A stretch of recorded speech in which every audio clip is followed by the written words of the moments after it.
Now we have the Secretary of Energy, Stephen Chu, and innovator galore, CEO and product architect at Tesla, CEO of SpaceX, and creator of PayPal, Elon Musk. Elon, thank you for joining us. We'll put Elon here and Stephen there. It'll be great.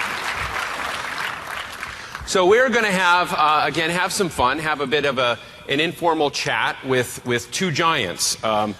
And I thought I would start it off a little bit fun, maybe a little bit risque, that I understand, Stephen, that you have a Nobel Prize on your wall.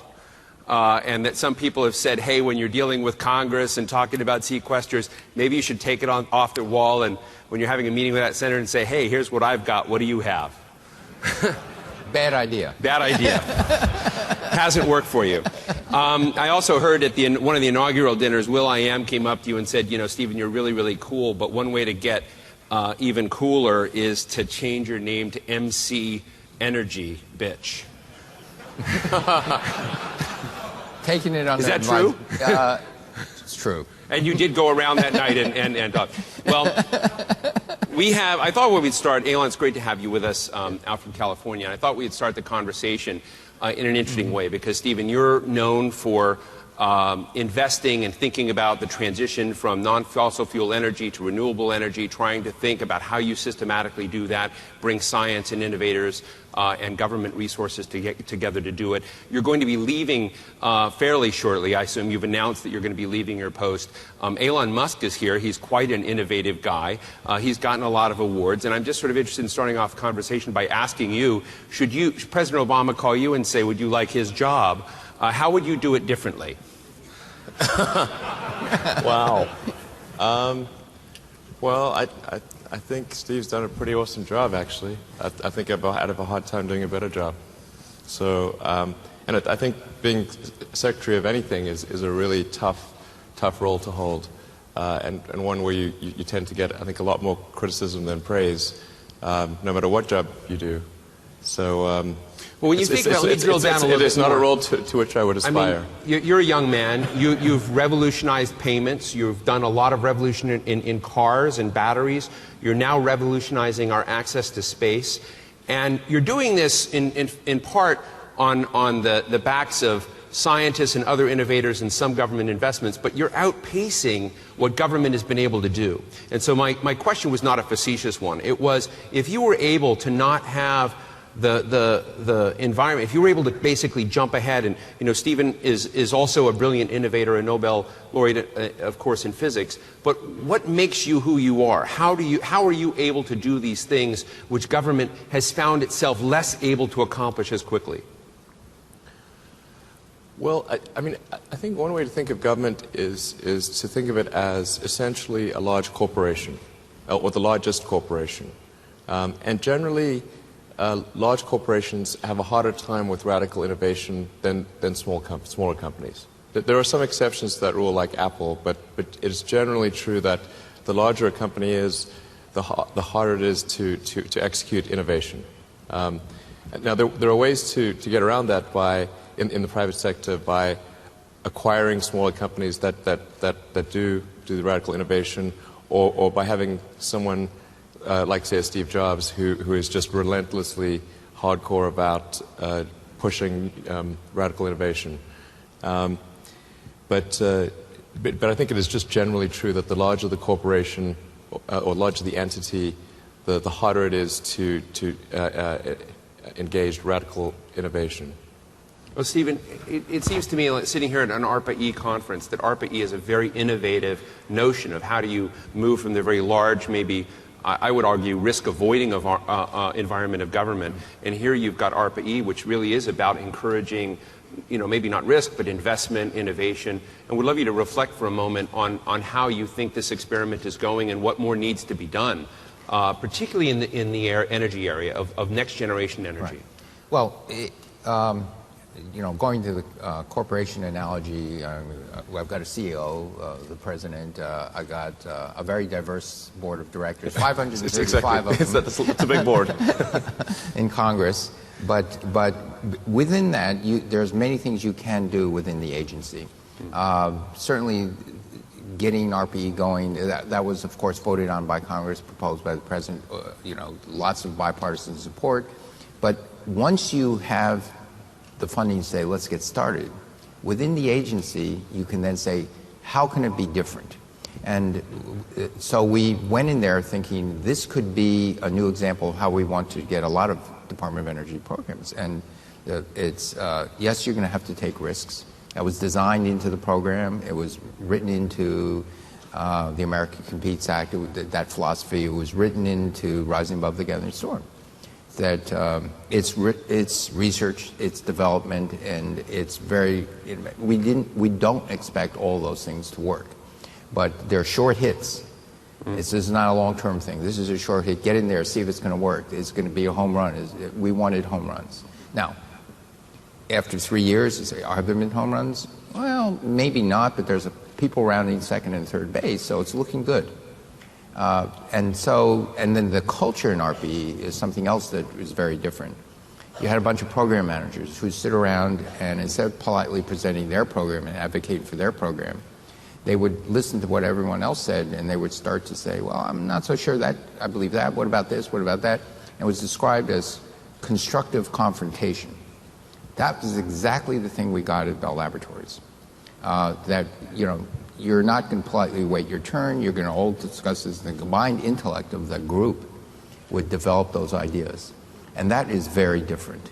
And of course, then there's a spirit that, my gosh, this is going to be something special. And so far, it has been very special. So much grew out of Bell Labs, and of course, you were at Bell Labs.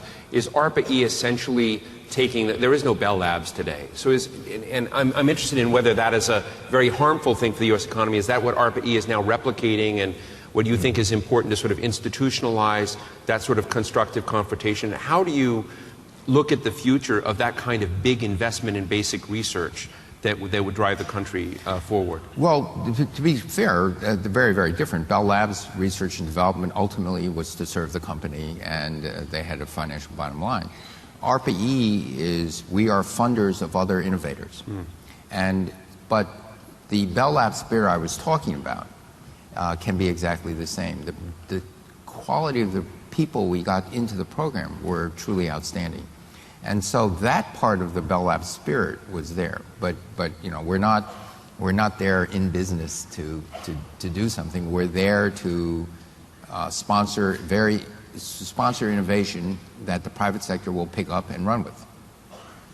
Elon, to think a little bit about the agenda for today, which is essentially about innovation, you shared a while back, actually, in a forum that was organized by The Atlantic. This was done in San Diego at a forum we call the Atlantic Meets Pacific, and you spoke there and said, you had three real spheres that drove your interest. One was the internet, the other was sustainable energy, and the other was making life multiplanetary. Right. Would you like to share a little bit about the making life multiplanetary bit? That might be slightly off topic, but I guess I can talk about it a little bit. Not necessarily about getting there. Here's about the innovation with rockets, with space, with batteries in cars, which I assume are somehow, in your mind, integrated as component pieces of changing the way we live, creating sustainability, and thinking about moving into other spheres. Well, the thing that really, when I was in university, I tried to think about what were the things that would most likely affect the future of humanity, at least as far as I could see. And the three things seem to be the internet, sustainable energy, which requires both producing it in a sustainable manner and consuming it in a sustainable manner, and then the third being extending life beyond Earth on a permanent basis, so become a true spacefaring civilization, a multi-planet species. And I thought, as one sort of thinks about the future history of humanity, if we don't take those paths, then it will be really very different. If there was no internet, if we were unable to sell sustainable energy, obviously there would be economic collapse. If we were unable to become a spacefaring civilization, then eventually something would happen on Earth that would eliminate civilization as we know it. So I thought those three things needed to be addressed. And not that I expected actually in college that I would address them but I didn't think it's not as though I thought I'd have an opportunity to do it. But that's essentially what connects them. There's not any other connection. With respect to, obviously the internet has happened and it's amazing. It's transformed our life, and I think it's actually made humanity much more of a superorganism than we ever were before. And it's given humanity a nervous system. So it's like every cell in the body knows what the rest of the cells are doing, essentially, whereas previously that would occur via some sort of process, more like osmosis, as opposed to, your brain knowing what your toe knows. Right. When you can be in the middle of the Brazilian jungle, if you have a satellite phone connection, you're connected to all of humanity's knowledge, which is pretty amazing. So, but I think as far as Earth is concerned, I think the biggest problem that humanity faces is one of sustainable energy. If we don't solve that problem this century, independent of any environmental concerns, we will face economic collapse. This is obvious. It's tautological, really. It's either sustainable and or this it's not is part of what sustainable. you brought into Tesla, that you're concerned about energy, batteries, and it brings us to, really to Secretary Chu. You have a robust, you're one of the recipients of a large grant from the Department of Energy. Not a Tesla, grant. Or grant? No, not a grant, loan? alone, yes. If we'd like to change those terms, of course, this would be a good opportunity. We were back in the green room, and I could tell a deal had just been done. It's with interest, I should say. With interest, okay. In D.C., everything's a grant. Good try. Yeah. But in sustainable energy, I assume that the loan that you have with interest is really built around a partnership and looking at next generation batteries and opportunity in creating this. And so I'm interested in how you see your own product in this. And Stephen, I'd love to draw your thought on why this investment, well, not investment, loan makes sense. Sure. Well, first of all, I think it's worth just talking a bit about the program under which we received the loan. It's called the Advanced Technology Vehicle Manufacturing Program. It was actually signed into law by President Bush, although people think it was signed by Obama. No, it was actually signed by President Bush. And then there was I think quite a careful consideration of the applications that came in. And one of the requirements, actually, of that loan was that you had to be a viable company. And as a result, General Motors and Chrysler were ineligible at the time because they were going through bankruptcy proceedings. Unfortunately, are they back to viability now in terms of the grant makers or the loan makers? I think they're more or less back to being viable. That required, obviously, dramatic restructuring. But because the bailout of GM and Chrysler occurred roughly the same time as the announcements for the Advanced Technology Vehicle Manufacturing Program were announced, people conflated those two and thought they were the same thing. They were very different things. And in fact, in order for us to the program is milestone based as well. So in order for us to receive portions of the loan, we must make progress along with concrete milestones. And I think that's a very sensible way to structure a program. And that's why, for example, one of the participants in the program, the disbursement stopped when that participant was unable to complete the milestones. So I think that's a very sensible way. I think it's really structured very well. Are you hitting your milestones? We've hit all of our milestones, yeah. And Stephen, how do you feel about this program? Are the other car companies going to apply and try and move this forward? Is this something that Tesla's the single loan recipient of right now, or you? No. Okay. First, they're not. As Elon said, GM and Chrysler were not eligible. Ford was. Ford applied for a loan, our largest loan. We think that that loan will be repaid. We have full confidence Ford. Nissan makes cars in Tennessee, including Nissan Leaf, and they wanted a loan to start, making cars in Tennessee like the Leaf. We think that loan is going to be repaid. Those are the two biggest loans to car companies. There are others which may be at risk, but I would say any new car company, but in those days, even Ford, Nissan was not considered a risk, but even Ford was considered risky.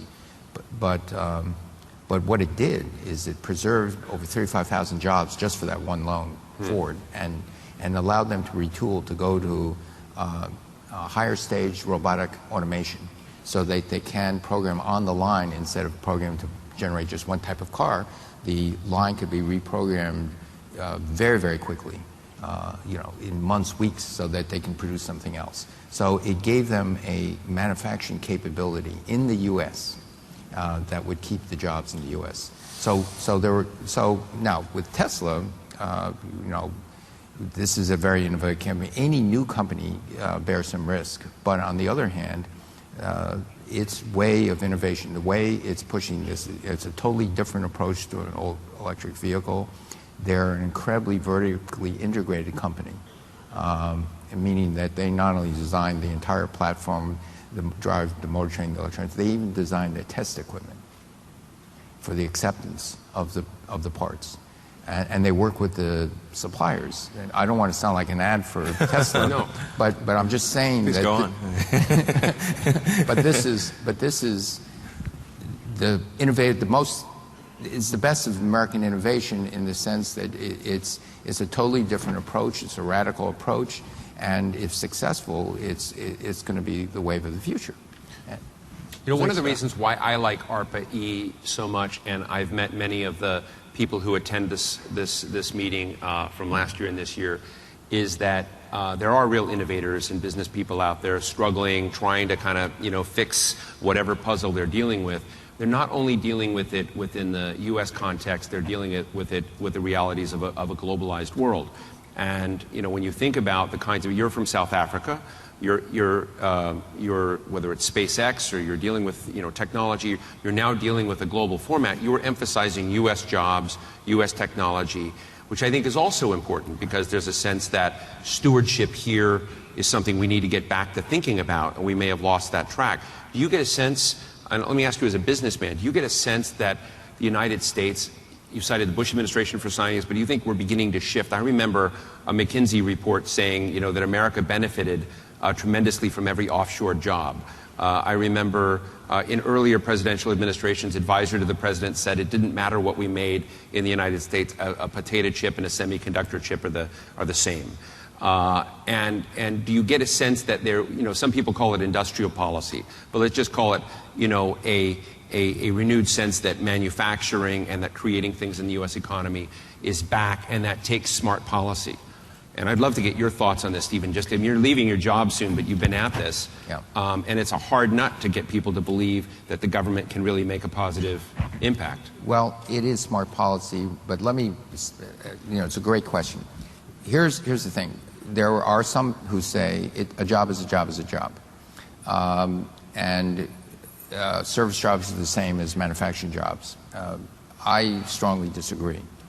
If you look at how the United States is embedded and how we got to where we are, and this is looking back but also looking forward, the jobs in manufacturing that you invent in America, you manufacture in America, you produce here, have all the other secondary service jobs associated with it, so that's greatly leveraged. The other more important thing to realize is if you looked over, there was Michael Spence, a Nobel Prize-winning economist, a friend of mine, happens to be from Stanford. He and a colleague of his published a paper about 8 months ago that looked at jobs and all the new jobs that were created in the United States over a 20-year period, and they divided it into service jobs, into manufacturing of tier 1, tier 2, tier 3, all these things. But he really divided between what would be called things that you do that are tradable and things that are not tradable. Let me give you an example. If you're a farmer and you grow wheat or corn, that's tradable. You can ship it abroad. Cars are tradable. Things of that nature are tradable. What's not tradable? The U.S. Secretary of Energy is not tradable. It's the U.S. Secretary of Energy. Restaurant jobs are not tradable, right? It's serving that. Most hospital jobs are not tradable, okay? The job growth in the United States remarkably grew a lot. Very healthy time in the period in the United States, 1980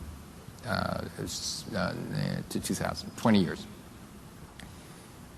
only in the non-tradable sector. Think about that.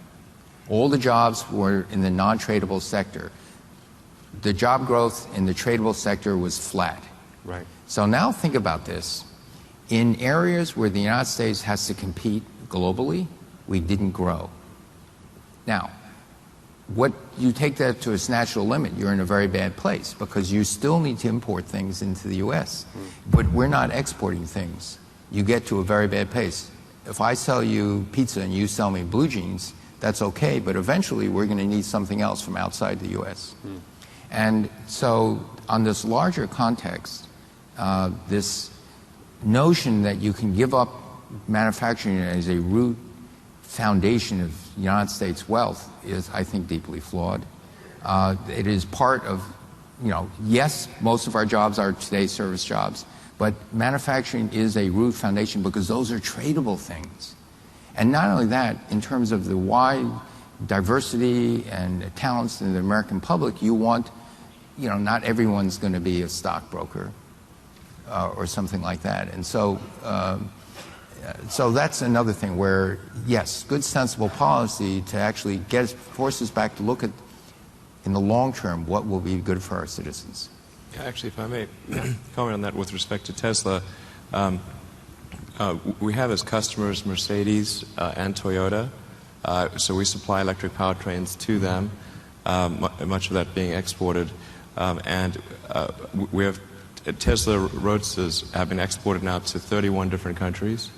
Long term, we expect probably something in the order of 60 to 65% of the cars that we manufacture will be exported to Europe and Asia, and then other parts of the world as well. So I do think that just keying off your point, that isn't it. If other countries can export their cars to us, why can't we make cars that are good enough to export to them? Mm-hmm. Yeah, Stephen? Can I add to that? What I'm seeing for the first time, it's actually stimulated by the higher mileage standards that EPA and transportation put out. All of a sudden, cars being manufactured in the United States are now exportable because they're smaller, reliable, more fuel efficient. And so what you think would be a, quote, regulation telling us how to do our business is actually stimulating this thing in a very subtle way where if except from a few exceptions, if you're only making cars that get 15, 20 miles to a gallon, that's not mass market exportable. If you're making cars that get 35, 40, 45 miles a gallon, that is. And so that's another thing that's you see beginning to happen. The car manufacturers are beginning to say, you know what, we can build in the United States and export rather than build in another country. Well, I remember I worked for Senator Bingaman in the 1990s. I remember at that time in this arena, we had Sandia National Laboratories there, and they had cooperative research and development agreements with very large firms like Intel, General Motors, and others.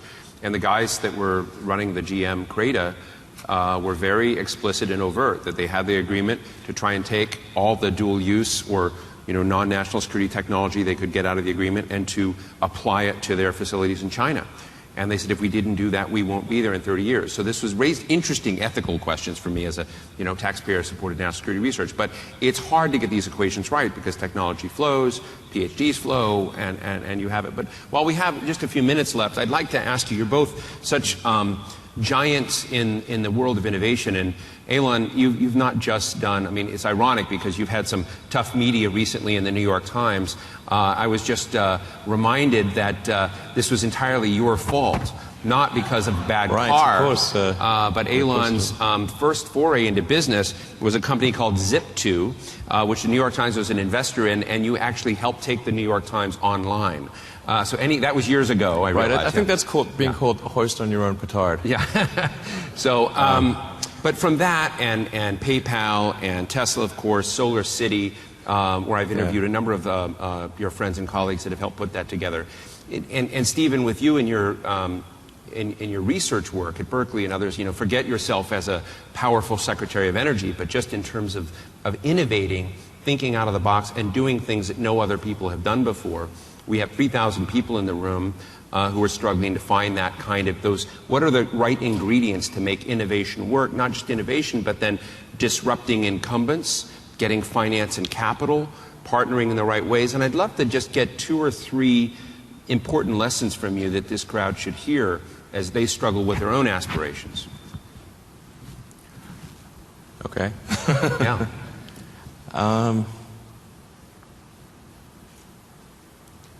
Well, I think so you're looking for suggestions that people for executing on Everyone like, on in an this idea or room wants to company or live, something like that. do what you've done, but maybe in different areas. I'm not sure if they really knew that they would want that actually.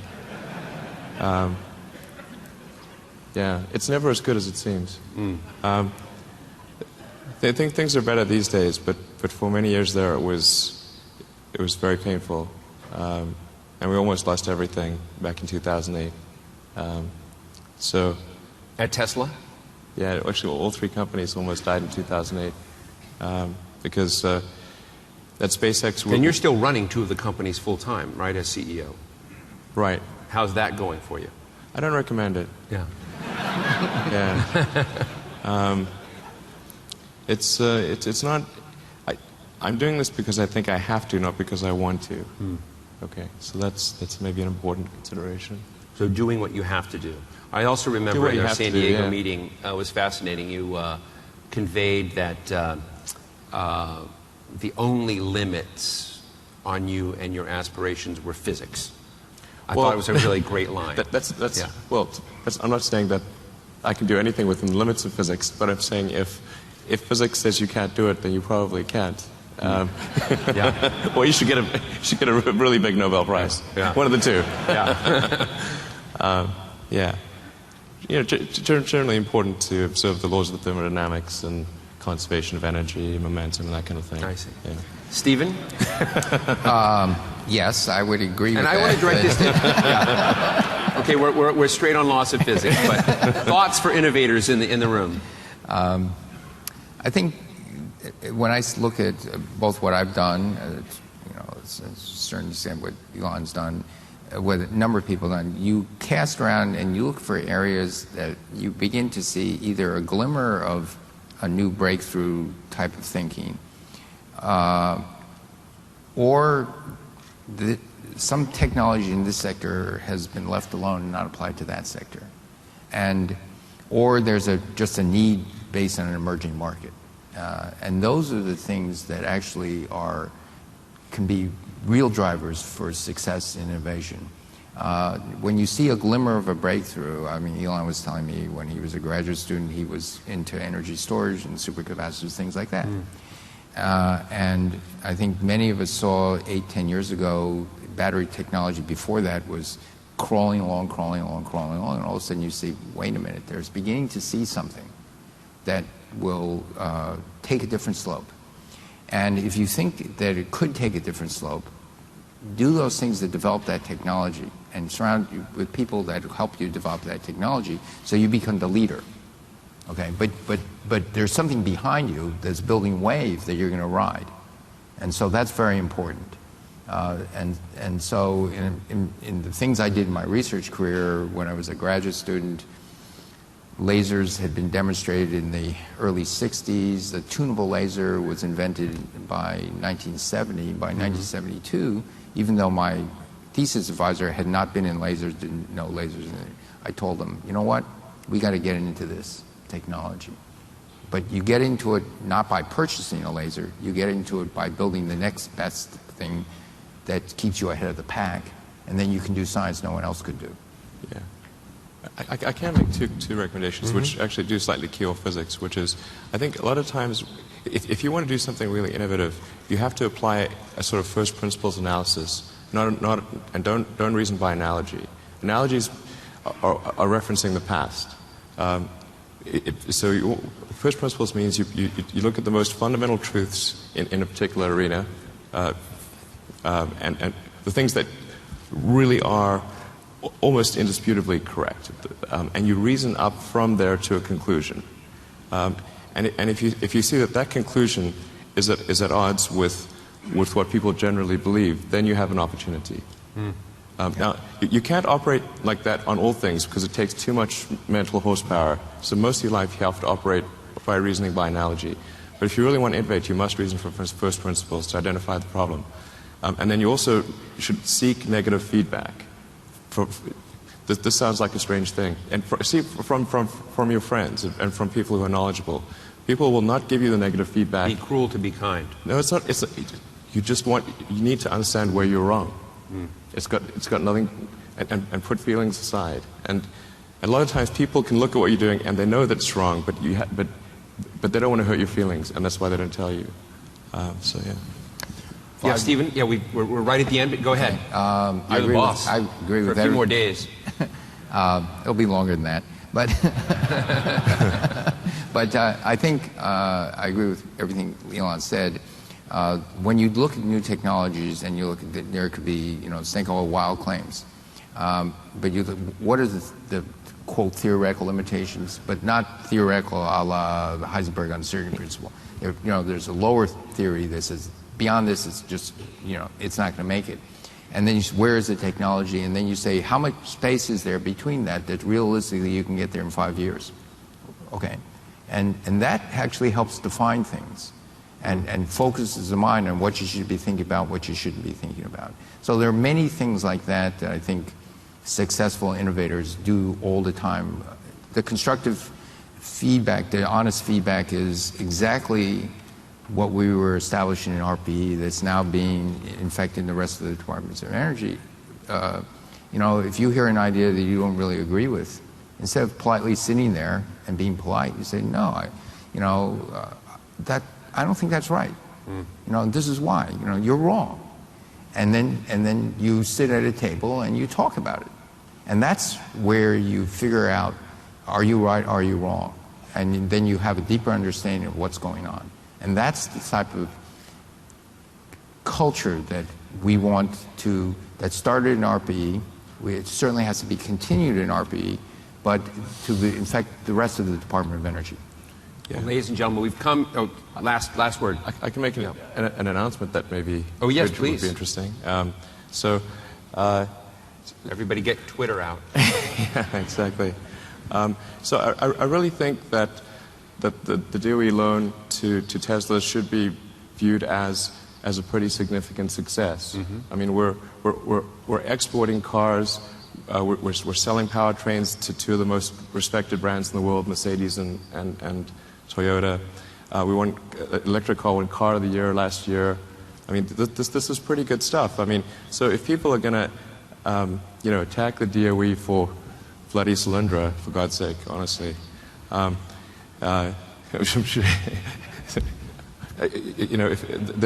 there should be some praise for the DOE when there is a success. I think you just helped DOE stock go up. Yeah, and so actually I want to make a public commitment, and we're going to codify it, that Tesla is going to cut the payment time in half of the loan. So we have 10 years ahead of us for the loan, half or less. Great. Well, we are 2 minutes and 47 seconds over, but I think when you're sitting with two of the most brilliant innovators in the United States, they can lend us that little extra time. I want to thank you both for sharing your insights into how to make this work.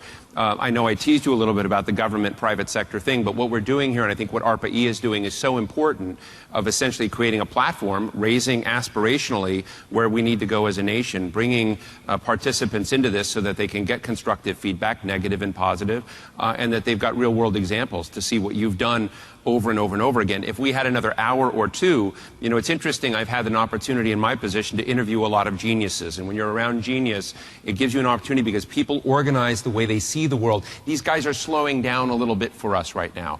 But when you're having a beer with them late at night, you can sort of see how they see the future and how they're operating, and it is really incredibly valuable to all of us and to people in the room that you take the time to share with us and give us some on-ramps into how you see innovation and how it works. So thank you so much.